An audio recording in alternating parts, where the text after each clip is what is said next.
बातमी आहे जळगावातल्या पाचोऱ्यामधून उद्धव ठाकरे यांच्या समोर मराठा आंदोलकांनी फलक झळकावलेले आहेत। सामना दैनिकामध्ये छापून आलेल्या वादग्रस्त व्यंगचित्राबद्दल सामनाचे कार्यकारी संपादक संजय राऊत यांनी माफी मागावी अशी या सगळ्यांची मागणी आहे।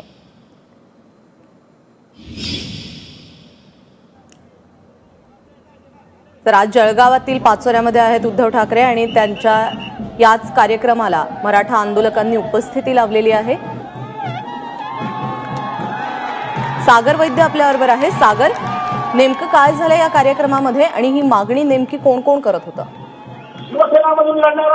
प्राजक्ता, आपल्याला माहिती आहे की मराठा समाजाचे मोर्चे, त्याच्यानंतर आरक्षणाची निघालेली मागणी आणि त्यानंतर सामनामध्ये आलेले एक व्यंगचित्र, या सगळ्या घटनांच्या पार्श्वभूमीवर आज ज्यावेळेस पाचोऱ्यामध्ये उद्धव ठाकरे पोहोचले त्यावेळेस मराठा समाजाच्या आंदोलकांनी काळे जे फडके आहेत ते डोक्याला बांधून त्यांचा निषेध आणि या विषयाचा निषेध करण्याची तयारी केलेली होती।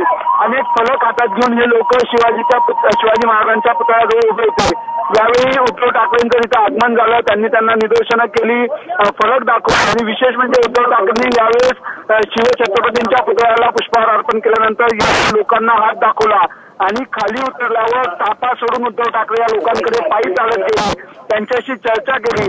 या संबंधातली शिवसेनेची भूमिका आणि एकूणच सगळी चर्चा त्यांची या आंदोलकांशी केली आणि त्यानंतर ते सभास्थळी जे आहे ते मार्गस्थ झाले।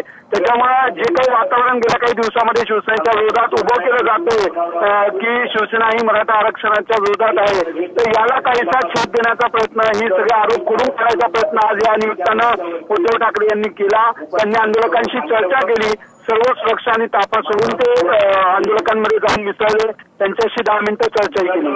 प्राजक्ता, सागर, धन्यवाद या सगळ्या सविस्तर माहितीबद्दल।